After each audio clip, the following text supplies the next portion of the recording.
Hello, magandang umaga mga lalabs, mga vayots! Magandang hapon Pilipinas, Luzon, Visayas, and Mindanao, lalo na sa mga kapwa ko po Dabawinyo sa Davao Region. Maying hapon sa inyo nga tanan dahil ang topic natin ngayon ay doon sa aking lugar nga sa Davao.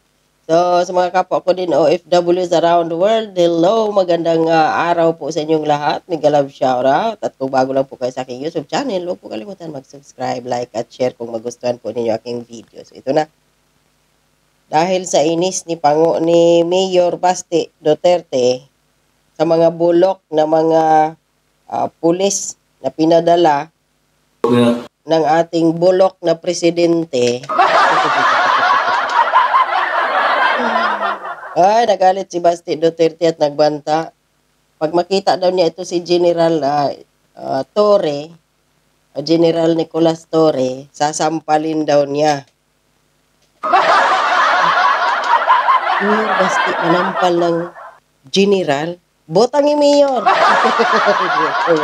So ito, pakinggan natin ang sinabi ni Mayor Basti. Bot niya.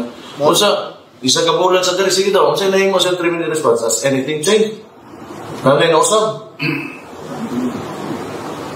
And what do you want?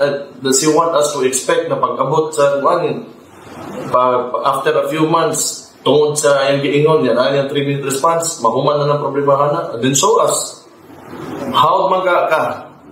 Kasi, ito si Torre, matatandaan ninyo mga lalabs, mga vayots, isa itong bulok na parang dyan, sa Quezon City, na PNP, dyan, siya ata yung head dyan dati.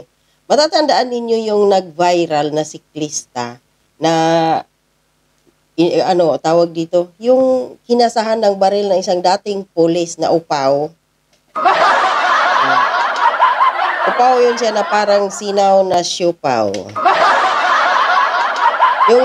Yung siklista na binirahan niya ganyan ng baril. Ganyan, yun. Baka makalimutan ninyo. Yung nag-viral na yun, pinaburan yun ni tawag dito, nitong bulok na General Torre, Nicolas Torre na to. Kaya, tapos, pamidya-midya, parang si sino ba ito? Yung sinungaling na PNP Chief General na si Romel Marbel. Hindi naman kasi yun galing sa akin, sinabing tinawag na sinungaling siya, kundi mismo si VP Sara. Inilabas ang baho niya, no? Isang walang kwenta at napakasinungaling na General Marbel. So, yun. Nag-resign yun or pinag-resign yata yan si Torre dyan sa Quezon City. Isa yan na bulok na basurang general dyan sa Metro Manila. Dahil nga, may gusto ang administrasyon ngayon na kubkubin ang Davao. Sila na yung nais nilang agawin yung Kingdom of Jesus Christ ni Pastor Kibuloy at ng kanyang mga miyembro at patalsikin ang mga Duterte. Ito yung mga ginagawa nila ngayon kaya talagang todo ang kanilang pambabalasubas ngayon dyan sa Davao, pinatapunan ng isang bulok na General Torre at yung isang pulis na si Marantan na involved, di ba may 11 yata yun na namatay doon sa operasyon nilang palpak doon sa Quezon province. Tapos involved yan siya sa mga nakaw-nakaw, robbery, extortion, etc. Yan si Marantan. Di ba nakasuhan yan? Tapos palpak din yan. Nung mga di umano, ay mga tanim-tanim nila na mga armas doon kay Teves dahil nais nga ng administrasyon ngayon, nais ni Abalos siguro, ni Romualdez, or kung sino pa dyan, na si Teves ay tanggalin nga. At yung namumuno ngayon bilang kongresista, halili kunwari, habang wala pang eleksyon, ay si Martin Romualdez. So lahat ng mga benefit, sahod, etc. na para kay Arnie Teves, napunta kay Romualdez. Tingnan mo kung gaano ka sugapa yan si Martin Romualdez. Hindi na busog. Kailan kaya puputok ang tiyan ng putang inang animal na buhayag niya? So ito, nagyabang kasi ito, si Torre. Pagdating niya doon, nung itinapon siya, Doon na sa Davao, ang sinabi niya doon, sana ba yun? Siya pala yung, si Tory pala ang nagbigay ng kanyang, nagsumiti ng kanyang courtesy resignation.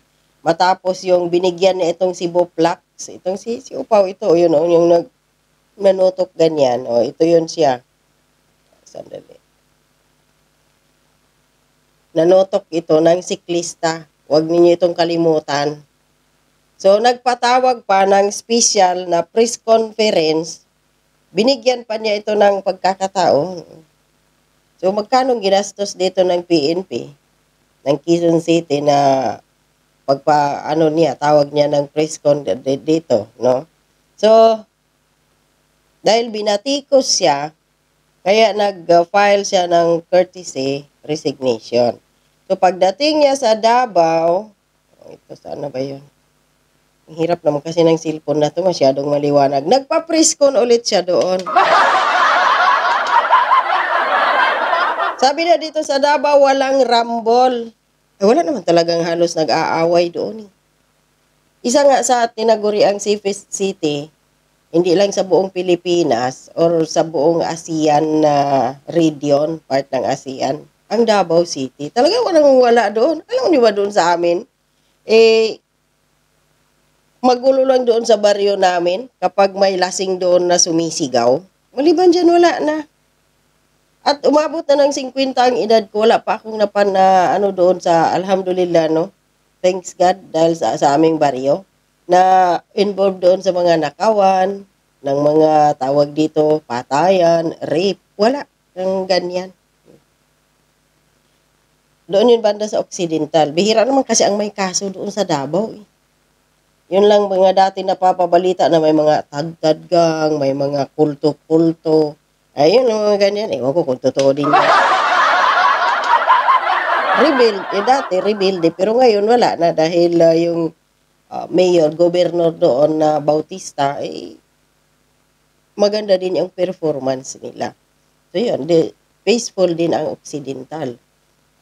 Pagdating din sa Davao City, ganoon din naman Andoon nga lahat nakatira ng mga pinsan ko tiyahin sa Davao City. Nagkalat sila dyan, mayroon doon sa Buhangin, sa Saksa, sa Tibongko, mayroon doon sa Bunawan, may saan pa ba? Dyan sa Isla Verde, dyan sa Maa, ang dami. So alam nila yung lugar sa Davao City mismo, wala talaga halos gulo doon. At normal naman yun kung mayroon mangilan-ngilan. Sa Amerika nga, isa pa na powerful country sa buong mundo. Grabe patayan doon. So ito, ang sabi niya kasi, wala daw rumble. Hindi na nagsusuntukan ang mga tao. Nagpapatayan na daw. Sigurado ka? Dapat naglabas ito ng datos, itong walang kwintang bulok na PNP, itong general na to na si Nicolas Torre, no? There is ayun nga daw, wala na daw rumble. Nagpapatayan na daw. Tandaan natin mga lalabs, mga bayots. Isa din ito, sinungaling na general to Kaya, pinagbantahan siya ni Basti Duterte, mayor, pag makita niya, sampalin daw niya. Tama lang yan, botang ni Jud mayor. Kanang iyang simod ba? Lataan na og suntok. Sinungaling Bakit? Matatandaan ninyo nung nag-live ang mga staff ng QOJC, sila si Attorney Torion.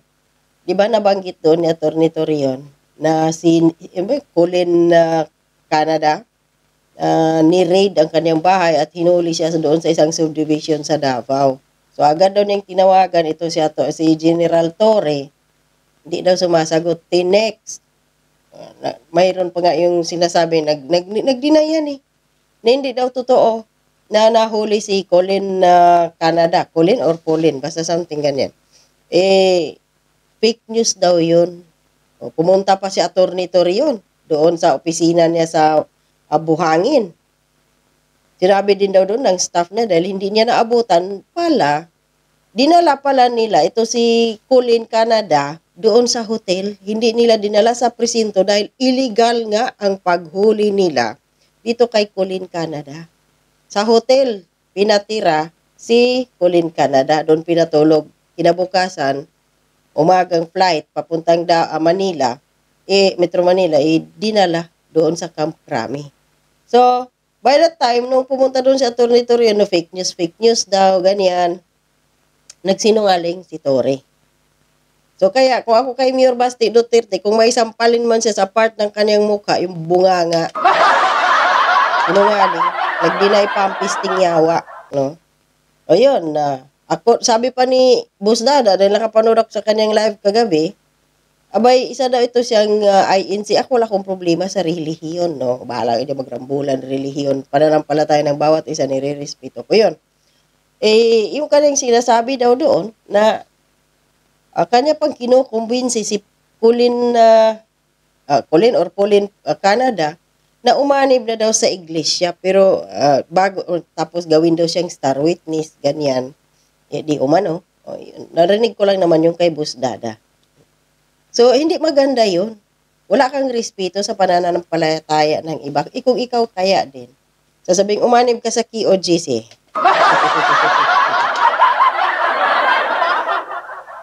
Kung naggagaling-galingan siya, sinungaling to. Ito sila dapat pag-umpogin dalawa ni General Marvel. Puro mga sinungaling ang mga putang ina. May as paon ng tawhanan, kita sa paon ng tawhanan.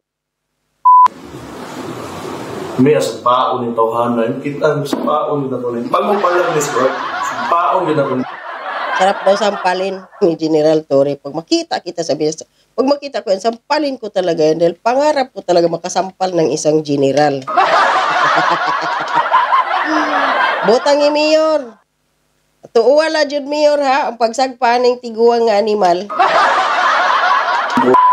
Moro ganun. Usa na sa mga ambisyon o kinabuhi mga general nga wala. Ulitin nga natin. Bot niya. Usa niya.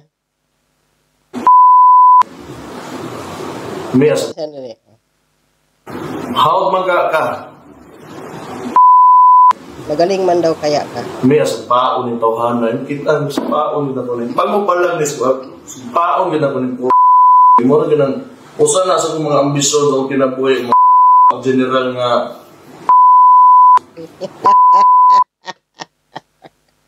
Palakpakan niya si Mayor Duterte. Botang yun na Mayor ha, sagpaag yun. Pati lawag yun na mga dagkong kamo palad gya ba. Basta lagi, pag matamaan to si General Torre na to ng kaliwat ka ng sampal ni Mayor Basti, baka makautot to. Kayo na mga putang inang general, gaya itong General Torre, General Marvel, mga putragis kayo. Kung ako yung kapatid ninyo, anak, asawa, magulang, ikakahiya ko kayong mga pisting yawa kayo. Hindi kayo nahiya sa mga sarili ninyo. Kaya kayo napunta dyan sa inyong posisyon ngayon dahil nais ninyong magserbisyo sa taong bayan. At hindi dahil magserbisyo kayo kay Martin Romualdez, gaya ni General Marvel, dahil bakit? Personal choice yan ni Martin Romualdez at ni Liza Aranita Marcos. Yun yung nire-refer nila kay Bongbong Marcos. Kahit si Bongbong Marcos may gustong iba na iupong general, dahil nga si Bongbong Marcos ay mahina, bangag lagi, sabog, puro singhot lang ang alam, at higit sa lahat, under the panty ng kanyang butod na asawa. Kaya kung ano yung sinasabi ni Liza, yun sinusunod. So kung ano yung utos ni Liza, ano yung utos ni, kasali na yan, Bongbong Marcos, utos ni Romualdez, utos ni Abalos, or ni Anton Lagdamillo, susundin ni Marvel. Dahil yun ang amo niya. Hindi tayong mga tao na nagpapasahod sa kanya. Ang kapal ng mukha mo, sir. Umalis ka dyan sa posisyon mo, sa pwesto mo. Mag-upo dyan ng bagay. Ngayon, administrasyon ni Bongbong Marcos, wala man siyang inupo na matino. Puro kapwa niya bulok. Yan. Maya kayo. Dahil hindi kayo pinasahod ni Marcos. Dahil si Marcos, si Abalos, si Romualdez, maliban dyan sa butod na yan, na first lady, na palaka, hindi yan Wala yan mandato sa gobyerno. Asawa lang siya ng presidente, yun lang ang papel niya. Wala nang iba. Lahat kayo pasahuran naming taxpayers, taong bayan, na ngayon naghihirap sa sobrang mahal ng mga bilihin, bayaring bills, etc., pamasahe, dahil sa bulok na presidenteng binoto natin, putang inan yan. Kaya Mayor Basti, botang inyo hindi lang sagpa, kung sumbaga na, oy.